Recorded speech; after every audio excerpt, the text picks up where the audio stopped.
કોંગ્રેસનું IT cell છે એ વધારે પાવરફુલ અને વધારે મજબૂત દેખાઈ રહ્યું છે અને એની સામે નરેન્દ્ર મોદીની જે સોશિયલ મીડિયામાં ઇમેજ છે એમાં ગોબો પડી ગયો હોય એવું લાગે છે, કારણ કે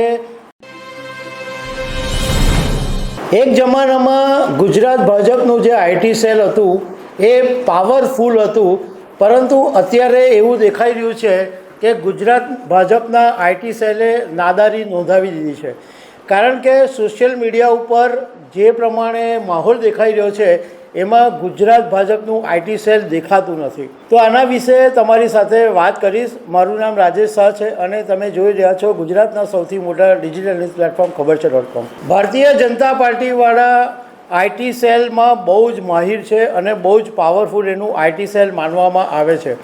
જ્યારે નરેન્દ્ર મોદી 2014માં પ્રધાનમંત્રી બનવાના હતા એ પહેલાં ભારતનું અને ગુજરાતના આઈટી સેલે બહુ મહત્ત્વની અને મુખ્ય ભૂમિકા ભજવેલી અને એને કારણે દુનિયાભરની અંદર સોશિયલ મીડિયામાં નરેન્દ્ર મોદી લોકપ્રિય નેતા તરીકે સામેલ થઈ ગયા હતા. લોકો એમની લોકચાહના બહુ જ એ જમાનાની અંદર જબરજસ્ત હતી અને એનો મોટાભાગનો જે શ્રેય છે એ આઈટી સેલને જતો હતો, કારણ કે આઈટી સેલ એ સમયની અંદર બહુ જ એક્ટિવ ભૂમિકા નિભાવેલી.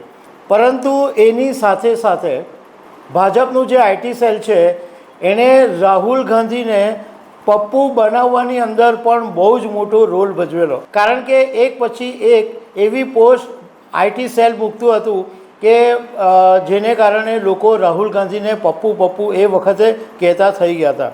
પરંતુ 10 વર્ષ થઈ ગયા અને અત્યારે સોશિયલ મીડિયાની અંદર સાવ ઊંધો ટ્રેન્ડ જોવા મળી રહ્યો છે.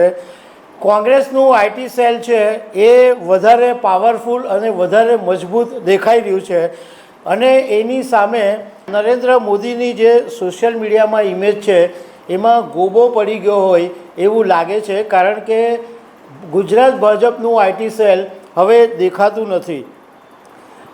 એનું એક તાજેતરનું જ ઉદાહરણ આપીએ કે પ્રધાનમંત્રી નરેન્દ્ર મોદીના માતાની સામે તાજેતરમાં બિહારની એક સભામાં ઇન્ડિયા ગઠબંધનના પ્લેટફોર્મ ઉપરથી એમના માતા વિશે અભદ્ર ટિપ્પણી કરવામાં આવી, અભદ્ર ભાષાનો પ્રયોગ કરવામાં આવ્યો અને પ્રધાનમંત્રી નરેન્દ્ર મોદીએ પોતે પણ બિહારની એક સભામાં આ વિશે દુઃખ વ્યક્ત કર્યું કે મારા માતા હવે આ દુનિયામાં રહ્યા નથી અને એમણે મને બહુ સાદાઈથી ઉછેર્યો છે, તો આવી ટિપ્પણી કરવી યોગ્ય નથી.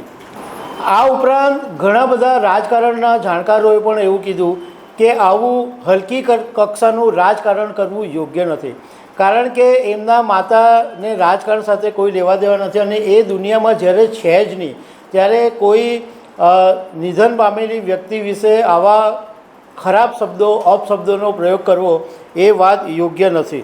ભાજપના ઘણા બધા નેતાઓએ જે પ્રધાનમંત્રી નરેન્દ્ર મોદીની માતાની સામે જે ટિપ્પણી કરવામાં આવી હતી એનો વિડીયો સોશિયલ મીડિયામાં શેર કર્યો છે. ગુજરાત ભાજપના અધ્યક્ષ અને કેન્દ્રીય જળશક્તિ મંત્રી CR પાટીલની વોલ ઉપર પણ આ વિડીયો શેર કરવામાં આવ્યો છે.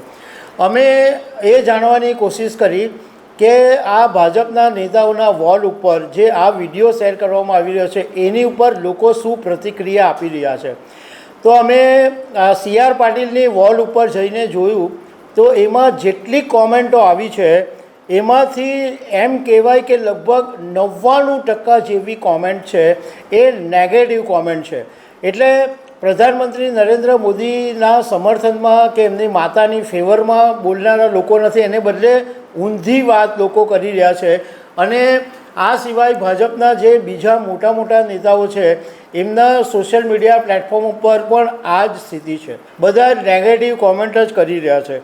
તો આનો મતલબ એમ થયો કે શું ગુજરાત ભાજપનું આઈટી સેલ ગોદડા ઓઢીને સૂઈ ગયું છે કે નાદારી નોંધાવી દીધી છે કે પછી એમની પાસે આનો કોઈ જવાબ નથી કે જાણી જોઈને નિષ્ક્રિય થઈ ગયા છે. કારણ કે અગાઉ જ્યારે સોનિયા ગાંધી વિશે પણ ભાજપના લોકો બેફામ ગમે તેમ બોલ્યા જ છે, એટલે કદાચ એવું પણ બને કે જે પ્રમાણે અત્યારે પ્રધાનમંત્રી નરેન્દ્ર મોદીની માતા સામેનો ઇસ્યુ ઊભો થયો છે, તો સોનિયા ગાંધી વિશે ઓલરેડી ભાજપવાળા બોલી જ ગયા છે, તો એમની પાસે એનો જવાબ નહીં પણ હોઈ શકે. પરંતુ જે આઈટી સેલ દર વખતે કોઈ નેગેટિવ કોમેન્ટ્સની સામે કાઉન્ટર કરવા માટે મેદાનમાં આવી જતું હતું, એ આઈટી સેલ બિલકુલ દેખાતું નથી. અને આઈટી સેલનું કામ જ એ છે કે શું સોશિયલ મીડિયા પર ટ્રેન્ડ થઈ રહ્યું છે, શું માહોલ છે, અને એની સામે પોતાનો માહોલ ઊભો કરવાનું કામ આઈટી સેલનું છે. પરંતુ ગુજરાત ભાજપનું આઈટી સેલ ગોદડા ઓળીને સૂઈ ગયો હોય એવું લાગી રહ્યું છે. તો દર્શક મિત્રો, આવી અનેક વાતો સાથે અમે તમને મળતા રહીશું. Thank you very much.